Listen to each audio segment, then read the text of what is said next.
हाँ जी, नमस्कार, स्वागत और अभिनंदन आप सभी का। आशा उम्मीद है आप सब मस्त हैं और अपनी तैयारी में व्यस्त हैं। आइए शुरू करते हैं आज का हमारा सेशन।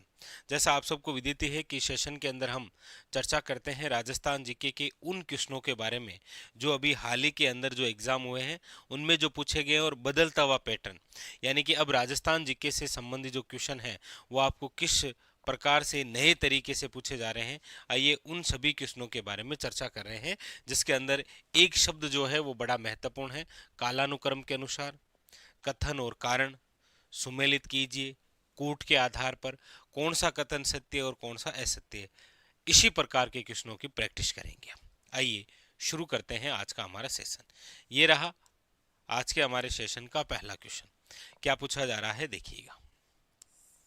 पूछा जा रहा है आपके सामने, निम्नलिखित शासकों को कालानुक्रम के अनुसार व्यवस्थित करें। यानी आपके सामने चार शासकों के नाम दे रखे हैं, आपको कालानुक्रम के अनुसार व्यवस्थित करना है कि इन शासकों का जो समय है वो क्या रहा है।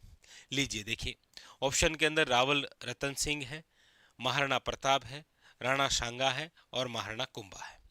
महाराणा कुंभा की हम बात करेंगे तो इनका जो टाइमिंग रहा है वह है 1433 से लेकर 68। महाराणा प्रताप की हम बात करते हैं तो इनका टाइमिंग है 1572 से लेकर, याद रखिएगा, 1597 ईस्वी। यदि हम राणा सांगा की बात करेंगे तो टाइमिंग रहा है 1509 से लेकर 1528। और यहाँ पर देखिए रावल रतन सिंह है, राणा रतन सिंह नहीं है। रावल रतन सिंह का जो टाइमिंग रहा है वो है 1302 से लेकर 1303। यानी कि ये आपके इन शासकों का टाइमिंग रहा, शासनकाल का समय रहा। अब आप कालानुक्रम के अनुसार व्यवस्थित कर दीजिए। तो आप कहेंगे सर इनमें सबसे पहले जो शासक बने वो है आपके रावल रतन सिंह, यानी कि ए आ जाएगा। उसके बाद में जो अगले हैं वो आपके सामने आ जाएगा सर इनके बाद में जो राजा बने वो है आपके महाराणा कुंभा, यानी कि डी। इसके बाद में जो अगले राजा बने थे वो है आपके कौन, राणा सांगा। और उसके बाद में फिर कौन है, महाराणा प्रताप। यानी कि ADCB ऑप्शन नंबर जो है वो क्या हो जाएगा, D is a correct answer. तो आजकल इसी प्रकार से बदलते हुए पैटर्न के आधार पर क्वेश्चन आएंगे। तो हमारी कोशिश यही रही है कि आगामी जितने भी सेशन हो सभी सेशन के अंदर आपको इसी प्रकार से बदलते हुए पैटर्न के आधार पर क्वेश्चनों की प्रैक्टिस करवाएं, ताकि आगामी जो एग्जाम होने वाले हैं, चाहे वो RPC द्वारा हो या RSSB बोर्ड द्वारा, वो आपके लिए बिल्कुल आसान इजी सा हो। चलिए आगे, अगला क्वेश्चन लीजिए। ये भी एक बेहतरीन सा क्वेश्चन आया आपके सामने। और क्वेश्चन है, निम्नलिखित दुर्गों को उनके निर्माण काल के अनुसार कालानुक्रम में व्यवस्थित करें। निम्नलिखित दुर्ग हैं, उनको आपको निर्माण काल के अनुसार क्रम में व्यवस्थित करना है। कौन कौन से किला है, देखिए गागरोन का किला है। गागरोन का किला आप सब जानते हैं हमारे राजस्थान के कौन से जिले में है, तो झालावाड़ के अंदर है। और इसका जो निर्माण है वो आप सब जानते हैं 12वीं शताब्दी के अंदर, याद रखिएगा, डोड परमारों द्वारा करवाया गया है। किनके द्वारा है, डोड परमारों द्वारा, याद रखिएगा। फिर आप देखेंगे तो जूनागढ़ का किला है, और जूनागढ़ का जो किला है वो आप सब जानते हैं 1589। 1589 के अंदर इसका कार्य शुरू हुआ था। और शुरू करने वाले कौन थे, तो आप कहेंगे सर महाराजा राय सिंह। कौन थे, याद रखिएगा, महाराजा राय सिंह। शिवाना की हम बात करेंगे तो आप कहेंगे सर इसका जो निर्माण है वो हुआ है आपके 10वीं शताब्दी में। कब हुआ है, 10वीं शताब्दी में। वर्तमान में जो शिवाना है वो आप याद रखेंगे कौन से जिले में है, बालोतरा के अंदर।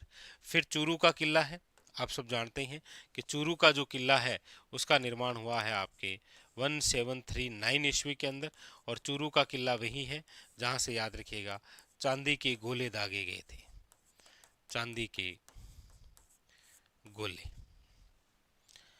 वे बारूद, याद रखिएगा, ठीक है। अब इनको सही क्रम के अनुसार जमाना है। तो देख लीजिए, सबसे पहले कौन सा आ जाएगा, आप कहेंगे सर 10वीं शताब्दी वाला आ जाएगा, यानी कि आप कहेंगे सर वो आएगा शिवाना, ठीक है। शिवाना के बाद में फिर 12वीं शताब्दी के अंदर आ जाएगा आपके कौन सा, गागरोन। फिर ये आ जाएगा आपके 16वीं शताब्दी वाला कौन सा, जूनागढ़। फिर ये 18वीं शताब्दी वाला आ जाएगा आपके कौन सा, चूरू का किला। यानी कि यहाँ पर जो ऑप्शन नंबर है D, A, B, C. Option number जो है वो क्या हो जाएगा, B is a correct answer. ठीक है, तो बदलता हुआ पैटर्न इस प्रकार से है, ये निर्माण काल के अनुसार, इससे पहले क्वेश्चन राजाओं के शासन काल के अनुसार। ठीक है, आगे अगला लीजिए। अगला क्वेश्चन है, सूची फर्स्ट का सूची सेकंड से सुमेलित करें। ठीक है, इसलिए अब हमारे जितने भी आगामी सेशन आएंगे वो इसी प्रकार के क्वेश्चनों की श्रृंखला होगी। लीजिए, एकलिंग जी का मंदिर आपके सामने दे रखा है, हर्षद माता का मंदिर दे रखा है, किराड़ू का मंदिर दे रखा है, और सच्चाई माता का मंदिर दे रखा है, और सामने है आपके जिले। आप कहेंगे सर एकलिंग जी का जो मंदिर है वो आपके कहाँ पर बना हुआ है, तो आप कहेंगे सर वो तो बना हुआ है उदयपुर के अंदर। हर्षद माता का जो मंदिर है वो बना हुआ है आभानेरी दोसा के अंदर, अक्सर हम पढ़ते हैं प्रतिहार कालीन मंदिर है ये।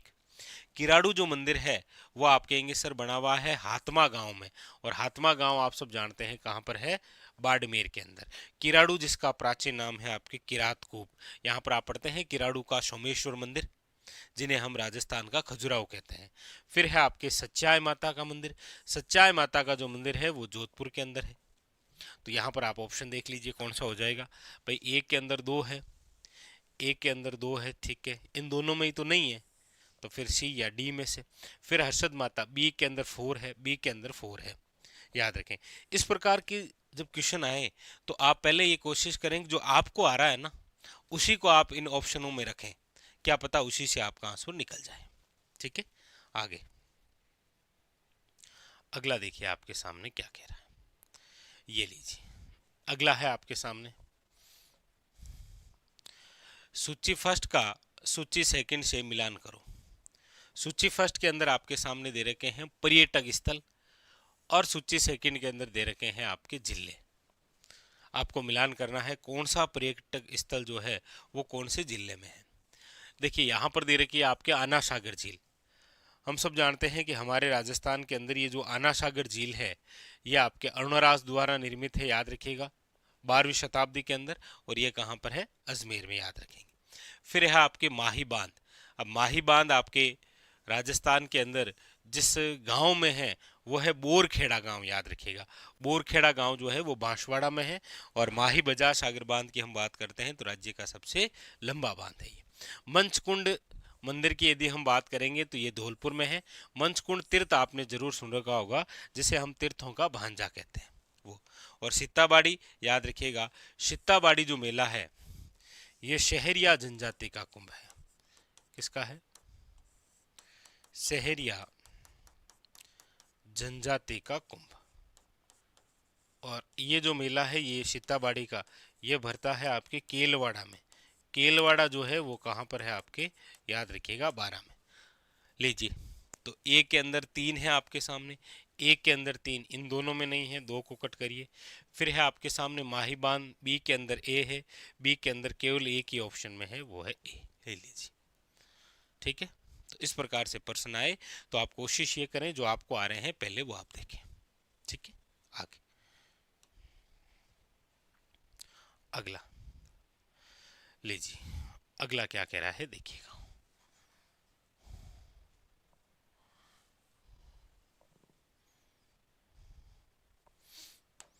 राजस्थान के सीमावर्ती राज्य हैं, नीचे दिए गए विकल्प में से सबसे उपयुक्त उत्तर जो है उसका चयन करना है। यानी कि ये जो हमारा प्यारा राजस्थान है, ये जो हमारा राजस्थान है, इस राजस्थान के आसपास के अंदर हम बात करें कि कौन कौन से राज्य हैं, तो देखो ये तो दिशा है उत्तर, ये है आपके दक्षिण, ये है पश्चिम, और ये है पूर्व। देखिए उत्तर के अंदर जो राज्य सटा हुआ है वो तो है, याद रखिएगा, पंजाब। उत्तर के अंदर जो राज्य सटा हुआ है वो है पंजाब। उत्तर और पूर्वी से जो राज्य हमारे साथ सटा हुआ है वो है हरियाणा। कौन सा है, हरियाणा। अच्छा, पूर्वी की तरफ से सटा हुआ है वो है यूपी। दक्षिण और पूर्वी की तरफ से सटा हुआ है एमपी, और दक्षिण पश्चिम की तरफ से है गुजरात। यानी हमारा जो राजस्थान है वो इन 5 राज्यों के साथ में क्या बनाता है, अंतर्राज्यीय सीमा, जिनमें से एमपी के साथ ये बनाता है 1600, जो सबसे ज़्यादा है, पंजाब के साथ बनाता है 89 जो कि सबसे कम है, हरियाणा के साथ में 1262 किलोमीटर बनाता है, यूपी के साथ 877 बनाता है, गुजरात के साथ 1022, यानी टोटल जो है वो 4850 किलोमीटर जो है वो आपके इन राज्यों के साथ में क्या बनती है, अंतर्राज्यीय सीमा। बाकी अंतर्राष्ट्रीय सीमा आप जानते ही हैं वो पाकिस्तान के साथ है और वो है आपके 1070, यानी कि टोटल जो राजस्थान है वो याद रखिएगा 5920 किलोमीटर जो है वो क्या बनाता है, स्थलीय सीमा। अब यहाँ पर देखिए उत्तर प्रदेश लगाता है, गुजरात भी लगाता है, आपके पंजाब भी लगाता है, एमपी भी लगाता है, हिमाचल प्रदेश नहीं लगाता है। इसका मतलब डी जो है वो तो नहीं है, तो डी जिस जिस ऑप्शन में है वो तो नहीं होगा। आप कहेंगे सर ऐसा ऑप्शन केवल एक ही है, कई बार ऐसे प्रश्न इस प्रकार से भी सोल्व करें। देखो हमारा उद्देश्य एग्जाम हॉल में बैठे यही है कि हमारा आंसर आना चाहिए, तो कई बार इस प्रकार से भी आप देखें कि जो गलत है वो किस किस में, तो फिर वो नहीं होगा, फिर बचा केवल एक ही है, ऑप्शन नंबर बी। ठीक है भाई, हमें जितने तरीके हैं वो सारे अपनाने चाहिए। अगला अगला है आपके सामने, अगला क्वेश्चन है कि राजस्थान राज्य सड़क परिवहन निगम यानी कि RSRTC की बात है। RSRTC राजस्थान राज्य सड़क परिवहन निगम जो है वो किस वर्ष में स्थापित किया गया था? 1960 के अंदर है, 1962 के अंदर है, 1964 है या 1966 है? तो आप कहेंगे सर वो है आपके 1964। पूछा जाए इसका हेडक्वार्टर कहाँ पर है RSRTC का, तो भी याद रखिएगा वो है आपके जयपुर। कहाँ पर है याद रखिएगा, जयपुर के अंदर। ऑप्शन नंबर जो है वो हो जाएगा आपके सामने सी। अगला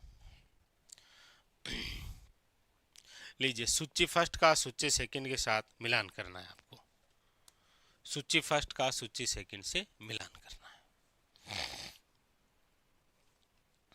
जहां सूची फर्स्ट के अंदर राष्ट्रीय पार्क और आपके अभयारण्य दे रखे हैं और सूची सेकंड के अंदर जिला दे रखा है, यानी कौन सा नेशनल पार्क या जो अभयारण्य है वो राजस्थान के कौन से जिले में है, यह आपसे पूछा जा रहा है। पहला है केवलादेव गन्ना राष्ट्रीय पार्क, यानी केवलादेव जो है वो आपके कहाँ पर है, तो आप कहेंगे सर ये तो है भरतपुर में। देखिए कंफ्यूजन के लिए दो शब्द हैं, एक तो है आपके देखिए केवलादेव और एक है आपके सामने केला देवी। हालांकि केवला देव जो है वो तो नेशनल पार्क है भरतपुर में, और केला देवी जो है वो सेंचुरी है यानी कि अभ्यारण्य है। कहाँ पर? ये करौली में, याद रखिएगा ये करौली में है, ये भरतपुर में। ठीक है, अगली बात नाहरगढ़ अभ्यारण्य। नाहरगढ़ जो वन्य जीव अभ्यारण्य है वो आपके कहाँ पर है, तो आप कहेंगे सर ये जयपुर के अंदर है। सरिस्का जो राष्ट्रीय पार्क है, हालांकि सरिस्का भी अभी अभ्यारण्य ही है। सरिस्का वन्य जीव अभ्यारण्य जो हम अक्सर पढ़ते ही हैं कहाँ पर है, अलवर के अंदर, वो आपके हरे कबूतरों वाला। रणथंबोर राष्ट्रीय पार्क, और ये हमारे राजस्थान का पहला नेशनल पार्क है जो कहाँ है, आपके सवाई माधोपुर में। यानी कि एक के अंदर तीन हो जाएगा, तो एक के अंदर तीन दो ही ऑप्शन में है। फिर है बी के अंदर ए हो जाएगा, बी के अंदर ए, ऑप्शन नंबर क्या हो जाएगा, सी इज द करेक्ट आंसर। याद रखिएगा सी जो है वो क्या है, करेक्ट आंसर। आगे अगला अगला है आपके सामने, लीजिए पूछा जा रहा है, चलिए दोनों ही क्वेश्चन कर लेते हैं ना साथ में, दोनों ही दिख रहे हैं, ठीक है। देखिए प्रश्न है कि भारत में राजस्थान निम्नलिखित में से किस खनिज का एकमात्र उत्पादक है, और अगला क्वेश्चन है कि अरावली की सबसे ऊंची चोटी गुरु शिखर राजस्थान के किस जिले में स्थित है। हालांकि सामान्य तौर पर ऐसे भी प्रश्न आपको पता है वन लाइनर के तौर पर आते भी हैं। यहाँ पर आपके सामने क्वेश्चन है एक तो कि भारत में राजस्थान निम्नलिखित में से किस खनिज का एकमात्र उत्पादक है। एकमात्र उत्पादक है वो टंगस्टन के अंदर है, बेरेलियम के अंदर है, चांदी के अंदर है, या वोलेस्टोनाइट के अंदर है। आप कहेंगे सर यहाँ ऑप्शनों के आधार पर यदि हम चर्चा करते हैं तो इसका जो राइट आंसर है वो है आपके वोलेस्टोनाइट। याद रखिएगा ऑप्शन नंबर क्या है, C is the correct answer, very very important. ठीक है, और यहाँ पर क्या है कि अरावली की सबसे ऊंची चोटी जो है गुरु शिखर, वो राजस्थान के किस जिले में स्थित है। आप कहेंगे सर गुरु शिखर, जिसकी ऊंचाई आप सब जानते ही हैं 1722 या 1727 मीटर, जो भी आप कहेंगे। और कहाँ पर है तो बताने की आवश्यकता नहीं है। ऑप्शन नंबर डी जो है वो आप सब जानते हैं, शिरोई। ठीक है, अगला अगला है, निम्नलिखित में से कौन सा राष्ट्रीय पार्क या जो अभयारण्य है वो पक्षियों के स्वर्ग के रूप में जाना जाता है। यानी कि इनमें से कौन सा ऐसा नेशनल पार्क या अभयारण्य है जो पक्षियों के स्वर्ग के रूप में जाना जाता है। गन्ना राष्ट्रीय पार्क है, सरिस्का राष्ट्रीय पार्क है, नाहरगढ़ अभयारण्य है या कुंभलगढ़ अभयारण्य है। आप कहेंगे सर हमारे राजस्थान के अंदर वर्तमान में पक्षियों के स्वर्ग के रूप में जिसे हम जानते हैं वह है, याद रखिएगा, केवलादेव गन्ना पक्षी विहार, नाम ही है इसका, केवलादेव गन्ना पक्षी विहार, जो कि कहाँ पर है, आपके भरतपुर में, याद रखिएगा। यही आपके हमारे यहाँ पर पक्षियों की सबसे बड़ी शरण स्थली भी है और सबसे बड़ी प्रजनन स्थली भी है। यानी पक्षियों के लिए बिल्कुल क्या है, स्वर्ग है। इसीलिए हम पढ़ते हैं कि केवलादेव गन्ना पक्षी विहार जो भरतपुर है, ये हमारे राजस्थान का एकमात्र ऐसा स्थल है जिससे रिलेटेड दो खास बातें हैं। कौन सी? एक तो याद रखिएगा 1981 के अंदर इसे शामिल किया गया है रामसर साइट में, याद रखिएगा। किस में शामिल है? रामसर साइट में शामिल है। और 1985 के अंदर याद रखिएगा यूनेस्को द्वारा इसे विश्व धरोहर में शामिल किया गया है। तो ऐसा भी क्वेश्चन आए कि हमारे राजस्थान का एकमात्र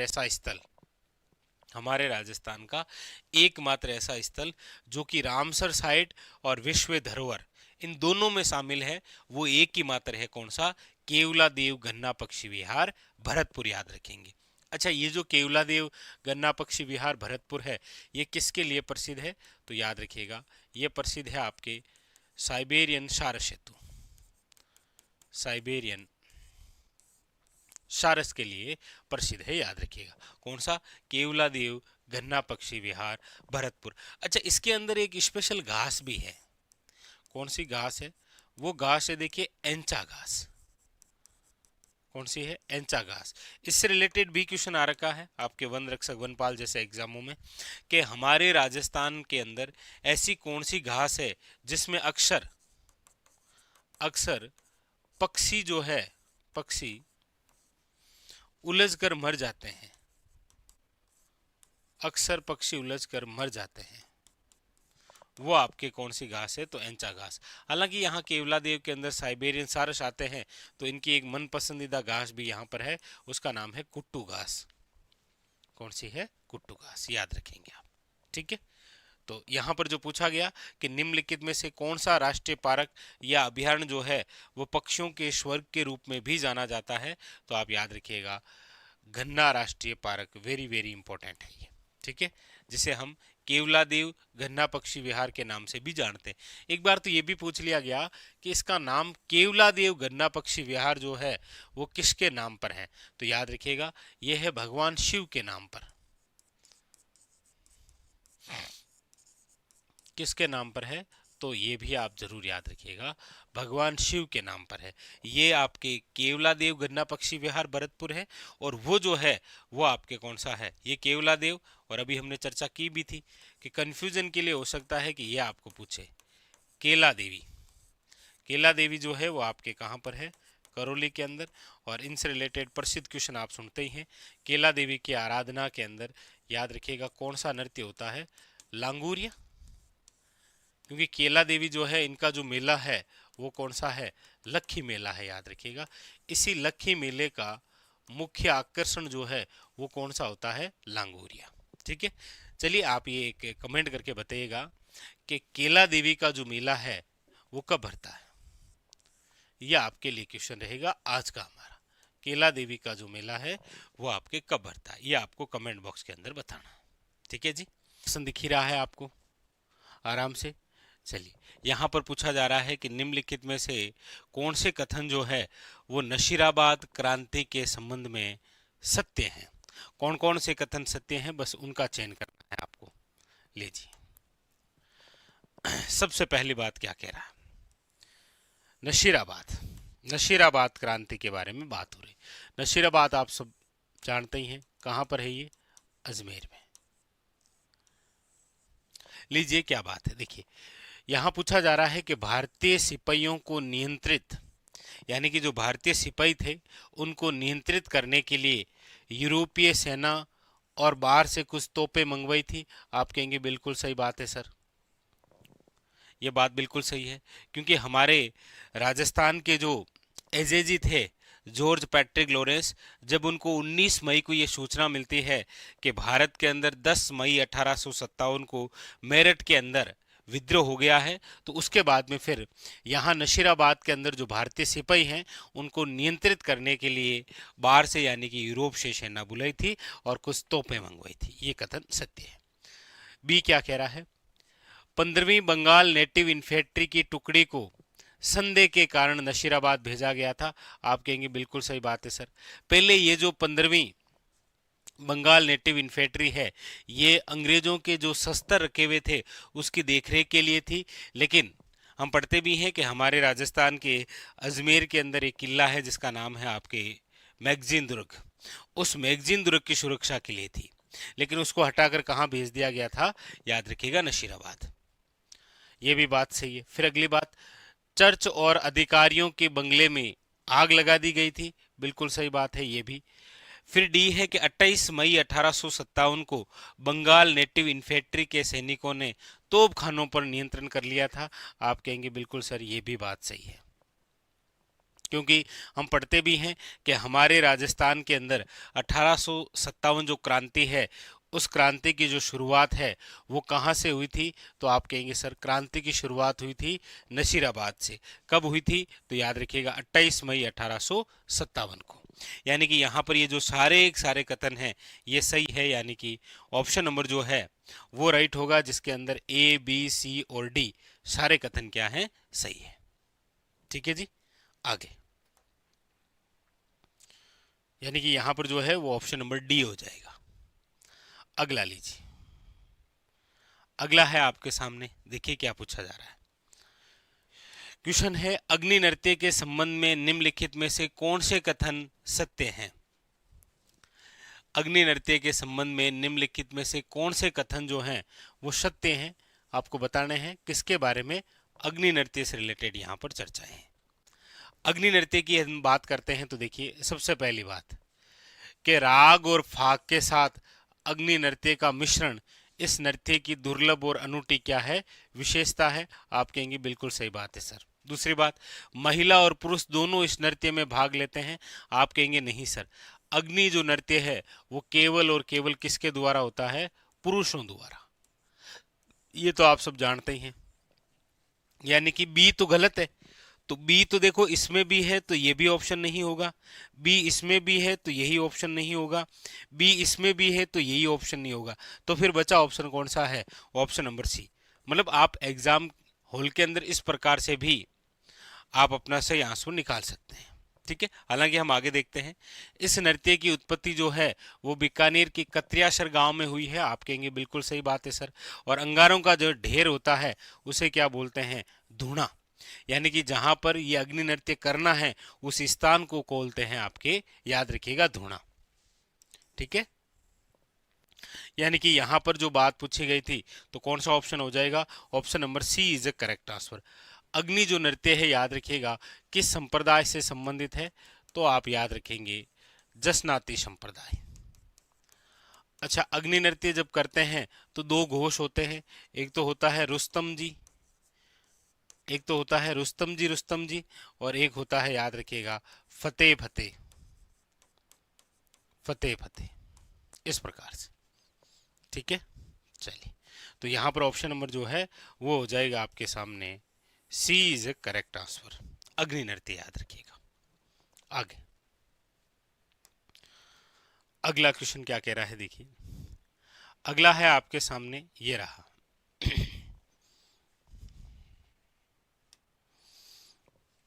तारागढ़ जो कि अजमेर के अंदर है उसके बारे में कौन से कथन जो हैं वो सत्य हैं, ये आपको बताना है। यानी कौन कौन से कथन जो है वो क्या है, सत्य है, ये आपको बताना है। बात हो रही है तारागढ़।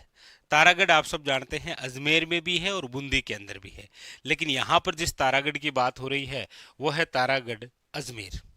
तो तारागढ़ दुर्ग जो अजमेर के अंदर है उससे संबंधित है कि इसे गट बीठली या अजमेरू भी कहा गया है। आप कहेंगे बिल्कुल सही बात है सर, कि तारागढ़ जो दुर्ग है जिसका निर्माण 1113 के अंदर अजयराज चौहान ने करवाया था, इसीलिए याद रखिएगा क्या नाम था, अजय, और मेरू का मतलब होता है अरावली। अरावली की पहाड़ियों पर बना है इसीलिए अजय मेरू। और याद रखिएगा बीटली की पहाड़ी पर है तो क्या है, बीटली की पहाड़ी पर बना हुआ गढ़ गट बीटली कहलाया है। यानी कि ये जो है वो तो सही है। दूसरा है कर्नल टोड के अनुसार ये दुर्ग चौहान शासक पृथ्वीराज तृतीय द्वारा निर्मित किया गया है। आप कहेंगे नहीं सर, इस किले के निर्माण के बारे में या तो आप ये पढ़ेंगे कि 12वीं शताब्दी ने इसका निर्माण जो है वो अजयराज चौहान ने करवाया, या फिर कई ग्रंथों या स्रोतों के अनुसार आप ये पढ़ते हैं कि इसका निर्माण 7वीं शताब्दी के अंदर अजय पाल ने करवाया। लेकिन ये तो कभी नहीं पढ़ते कि पृथ्वीराज तृतीय ने करवाया। तो बी तो क्या है फिर, गलत है। आप कहेंगे सर बी यहाँ है, बी यहाँ है और बी यहाँ है, तो फिर ए के ऑप्शन है जहाँ बी नहीं है, अपने आप ही कौन सा ऑप्शन हो जाएगा, ऑप्शन नंबर ए। ये सोल्व करने का तरीका है। आगे देखिए, शाहजहां के शासनकाल के दौरान इस दुर्ग का संरक्षक जो है वो विठल दास गौड़ था। आप कहेंगे बिल्कुल सर, शाहजहां के समय की बात है ये। और दुर्ग की प्राचीर में याद रखिएगा 14 बड़े निगरानी टावर लगे हुए हैं, यानी कि जिन्हें हम बोलते हैं बुर्ज। 14 बुर्जों वाला किला है कौन सा, तारागढ़ अजमेर। तो यहाँ पर ए सी और डी सारे के सारे जो ऑप्शन हैं उसके अंदर बी गलत है, बाकी ए सी और डी सही है। यानी ऑप्शन नंबर जो है वो क्या हो जाएगा, ए इज ए करेक्ट आंसर। याद रखेंगे, इंपॉर्टेंट। ठीक है, चलिए आगे। अगला क्या कह रहा है, अगला आपसे पूछा जा रहा है चांद बावड़ी आभानेरी के संबंध में निम्नलिखित में से कौन से कथन जो हैं वो सत्य है। चांद बावड़ी, याद रखिएगा विश्व की सबसे प्रसिद्ध बावड़ी, विश्व की प्रसिद्ध जो बावड़ी है उसे हम कहते हैं चांद बावड़ी, जो कि आपके कहां पर बनी हुई है, याद रखिएगा आभानेरी दोसा। कहां पर है, याद रखिएगा आभानेरी दोसा। तो इसका निर्माण किसने करवाया है, तो आप कहेंगे सर राजा चंद्र द्वारा स्थापित की गई, इसीलिए इसका नाम है चांद बावड़ी। ये सही है। इसका वास्तविक नाम जो है वो शोभा नगरी है, शोभा नहीं आभा नगरी के नाम से आप इसे जानते हैं। यानी कि बी जो है वो तो क्या है, गलत है। फिर अगली बात यह है कि पर्यटन विभाग द्वारा प्रतिवर्ष मार्च अप्रैल महीने में आभानेरी महोत्सव मनाया जाता है। आप कहेंगे सर आभानेरी जो महोत्सव है वो अक्सर हम देखते हैं सितंबर और अक्टूबर माह के अंदर मनाया जाता है, मार्च अप्रैल में नहीं मनाया जाता, मतलब ये तो क्या है, गलत है। फिर है कि महोत्सव 2 दिनों तक आयोजित किया जाता है, ये बात तो बिल्कुल सही है। यानी कि यहाँ पर ए और डी जो है वो आपके सामने क्या है, करेक्ट आंसर है। याद रखिएगा ए और क्या है, D is a correct answer. ठीक है, अगला अगला देखिए क्या कह रहा है। अगला है आपके सामने, सूची फर्स्ट का सूची सेकंड से सुमेलित करना है। एक तरफ आपके सामने आभूषणों के नाम है और एक तरफ आपके सामने अंग का नाम है। यानी आभूषण का मिलान करना है, शरीर के कौन से अंग से संबंधित वो आभूषण है। लीजिए कौन कौन से हैं आभूषण, देखिए कंदोरा है, नोगरी है, भंवरकड़ी है और पिंपल पत्ता है। ऐसे क्वेश्चन जब भी आए तो सबसे पहले आप ये देखें कि आपको क्या आ रहा है। जैसे आप कहेंगे सर कंदोरा कहाँ पहना जाता है, ये तो हमें आता है, ये है कमर के अंदर। भाई देखो कंदोरा है, 2-4 ही नाम है, कंदोरा है, सटका है, कणकती है और तागड़ी है। ये जो आभूषण है ये हमारे शरीर के जिस अंग से संबंधित हैं वो है कमर। बस इन 4 के अलावा कमर से संबंधित और कोई आपके आभूषण नहीं आता है। तो एक के अंदर 3 है। अब इस पूरे ऑप्शन के अंदर एक में 3 केवल एक ही ऑप्शन में है, वो है ऑप्शन नंबर बी हो गया हमारा। तो ऐसे सोल्व करें आप, ठीक है। बाकी देखिए नौकरी जो है, नौकरी पढ़ेंगे तो एक नाम और आपके जहन में आएगा, क्योंकि एक तो शब्द होता है नौकरी, एक शब्द होता है नेवरी। नौकरी जो है वो तो आप याद रखेंगे कहाँ का आभूषण है, तो आप कहेंगे सर हाथ का। लेकिन नेवरी जो है वो कहाँ का आभूषण है, तो आप याद रखेंगे पैर का। नौकरी और ये है नेवरी, ठीक है। तो इसका मिलान कर दीजिए हाथ से। भंवर कड़ी, भंवर कड़ी या जो आप नाम सुनते हैं बेसर, बेसर या बेसरी, बनी ठनी के नाक का आभूषण। तो भंवर कड़ी, बेसर, नथ वगैरह ये आपके सामने कहाँ का है, नाक का। पिंपल पन्ना जो है ये है आपके कान का। यानी कि यहाँ पर ऑप्शन नंबर जो है वो क्या हो जाएगा, B is a correct answer, याद रखिएगा, ठीक है जी। आगे अगला लीजिए। अगला है आपके सामने, सूची फर्स्ट का सूची सेकंड से फिर सुमेलित करो, मिलान करो।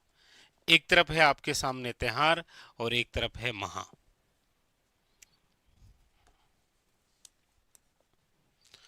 तीज है, होली है, अक्षय तृतीया और गणगौर है, कहीं कोई दिक्कत नहीं है।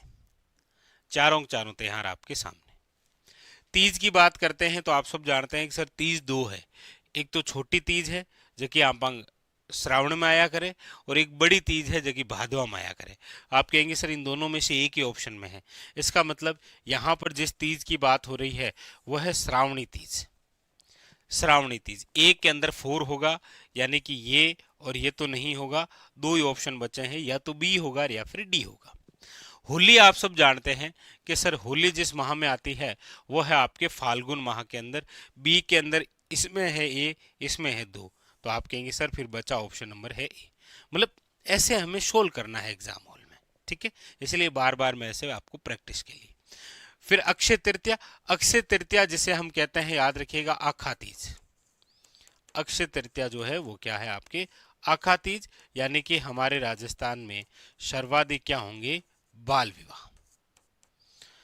अक्षय तृतीया आप सब जानते हैं वैशाख शुक्ल तृतीया, कौन से माह के अंदर है, वैशाख। और फिर आ गया गणगौर। गणगौर आप सब जानते हैं चैत्र शुक्ल तृतीया को मनाया जाता है। हालांकि इसकी शुरुआत तो चैत्र कृष्ण एकम से ही हो जाती है, तो कृष्ण पक्ष के 15 दिन हो गए और 3 ये शुक्ल हो गए। टोटल गणगौर जो है वो 18 दिन का पर्व है। टोटल कितने दिन का पर्व है ये, 18 दिनों का पर्व है ये, याद रखेंगे, ठीक है। आगे अगला क्वेश्चन, अगला है आपके सामने, लीजिए। हाँ, सूची फर्स्ट को सूची सेकंड से सुमेलित कीजिए। सारे क्वेश्चन आज इसी प्रकार से हैं, क्योंकि अब बदलता हुआ पैटर्न ऐसे ही है, तो फिर प्रैक्टिस भी हमें इस प्रकार के क्वेश्चनों के आधार पर ही करनी पड़ेगी। आगामी चाहे आरपीसी का एग्जाम हो या आरएसएसबी बोर्ड का एग्जाम हो। सूची फर्स्ट का सूची सेकंड से मिलान। जैसलमेर दुर्ग, शिवाना दुर्ग, घाघरोन दुर्ग या फिर जालोर दुर्ग, यानी कि ये जो किले हैं ये किस प्रकार के आपके दुर्ग हैं, ये बात आपसे पूछी जा रही है, बताइएगा।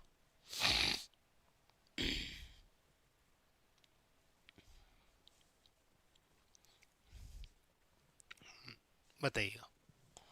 तो ऐसे क्वेश्चन भी आते हैं आजकल। अच्छा, अभी हमने किसी एग्जाम के अंदर ये भी देखा था, क्वेश्चन पूछने का तरीका ये भी था कि 4 किले दिए और पूछ लिया कि निर्माण के आधार पर इनका सही क्रम कौन सा होगा। तो समय समय पर जो है वो क्वेश्चन पूछने के तरीके जो हैं वो भी आपके सामने बदले जा रहे हैं, ठीक है। इस प्रकार से आप याद रखेंगे ये भी। यहाँ पर क्या है तो लीजिए, सबसे पहले आपके सामने देखिए क्या क्या दे रखा है यहाँ पर। तो यहाँ पर जो बिंदु है उसमें देखिए एक तरफ तो आपके सामने दुर्ग दे रखा है और एक आपके सामने प्रकार दे रखा है, यानी कौन सा दुर्ग जो है वो किस प्रकार का है, यानी कौन सी श्रेणी का है, ये आपसे पूछा जा रहा है। तो देखिए फिर आगे, यानी कि यहाँ पर आप मिलान करेंगे तो आप कहेंगे सर जैसलमेर जो दुर्ग है वो तो है आपके धानवन दुर्ग। धानवन दुर्ग का मतलब होता है ऐसा दुर्ग जो रेगिस्तान या मरुस्थल में बन रखा है। इसके एग्जाम्पल जैसे आप सुन सकते हैं, जूनागढ़ का किला है, नागौर का अई छतरपुर दुर्ग है, जैसलमेर का आप सोनार किला, ये सारे के सारे क्या है, धानवन दुर्ग। शिवाणा दुर्ग की यदि हम बात करेंगे तो याद रखेंगे, शिवाणा दुर्ग जो है वो बना हुआ है हल्देश्वर पहाड़ी पर। हल्देश्वर पहाड़ी जो है वो याद रखिएगा 56 की पहाड़ियों का हिस्सा है, मतलब पहाड़ी और झाड़ियों का दुर्गम रास्ता है, इसीलिए हम इसे जिस श्रेणी के अंदर रखेंगे वो होगा आपके एरण दुर्ग। गागरोन दुर्ग आप सब जानते हैं कि आहू और कालिशी नदियों के संगम पर है ये, तो ये जल दुर्ग है, यानी कि इसे हम कहेंगे ओदक दुर्ग है ये। और जालोर दुर्ग फिर बचा क्या है, आप कहेंगे सर वन दुर्ग। यानी कि यहां पर जो ऑप्शन नंबर है वो हो जाएगा बी इज करेक्ट आंसर। अब यहां पर हो सकता है कि शिवाणा और जालोर, आप कहेंगे नहीं सर शिवाणा जो है वो तो वन दुर्ग है और जालोर जो है वो एरण दुर्ग। हाँ, मतभेद हो सकता है, क्योंकि शिवाणा और जालोर जो दुर्ग है वो हो सकता है आप अलग अलग पढ़ें, लेकिन यहां पर कहीं कोई दिक्कत नहीं है। ऑप्शन नंबर जो है वो क्या है, B is the correct answer. ठीक है, अगला लीजिए। अगला अगला क्या कह रहा है, अगला है सूची फर्स्ट का सूची सेकंड से मिलान करिए, सुमेलित करिए। जहां एक तरफ है आपके सामने प्रजामंडल और एक तरफ सामने है व्यक्तित्व। आपको मिलान करना है कौन से प्रजामंडल से संबंधित कौन से व्यक्तित्व हैं, मिलान करना है। लीजिए, सबसे पहले है हाड़ौती प्रजामंडल, मेवाड़ प्रजामंडल, जयपुर प्रजामंडल, धौलपुर प्रजामंडल। आप कहेंगे सर हाड़ौती प्रजामंडल है, तो नाम हो जाएगा आपके सामने कौन सा, बताइए कौन सा ऑप्शन हो जाएगा।